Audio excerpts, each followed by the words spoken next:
Hey folks, Matt from artoftheimage.com. Got a viewer question in here from Kenny Wijaya Sutanto. That's the username on their email. I hope I'm saying that right. Well, obviously Kenny's okay. Maybe I didn't get the other names, but Kenny, thanks for your question. And he says, "Hi Matt, I want to ask your advice on choosing a new camera. Right now I'm using a Canon 650D paired up with the 18-135 STM kit lens. And I like that lens. As you know, I've reviewed it. It's a decent quality lens. I shoot landscape, street, and macro. Recently, I also like to do some documentation on my school event. For my upgrade, I'm considering to buy a full-frame body with maximum budget of $2,300, so $2,300. I also haven't invested in any Canon lenses, so it's flexible for me to change into a different camera system. Here's my list of choices.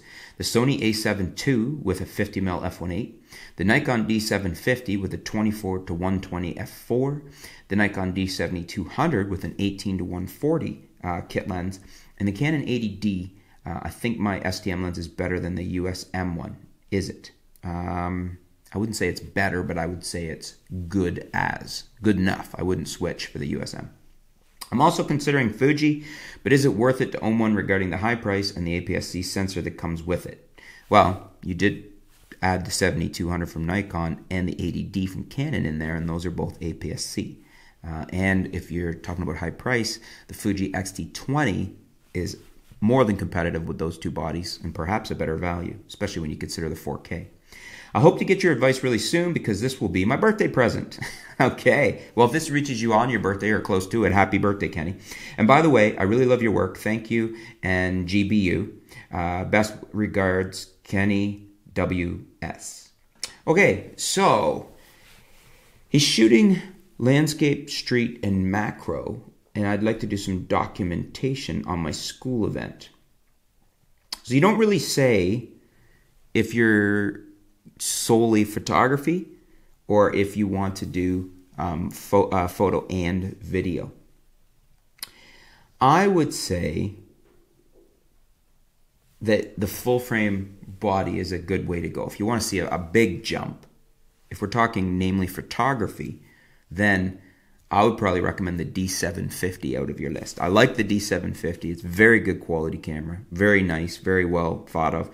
And the 24-120 f4 is a fantastic lens. So out of all those, if you're just looking at photos, that's the way I would go. And I would throw in as an adder the Nikon 85mm f1.8G or even the 50, as you suggested the 50 with the Sony.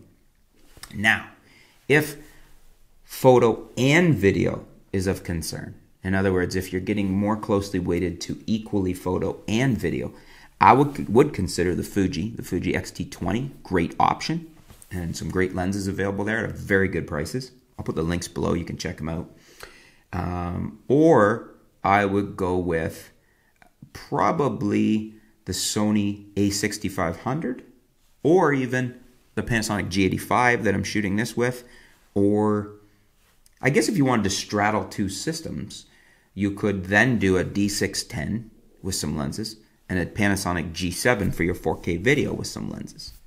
So there's some options on which way to go. If you want to go all in one and video is a concern, probably maybe lean more towards the X-T20 from Fuji.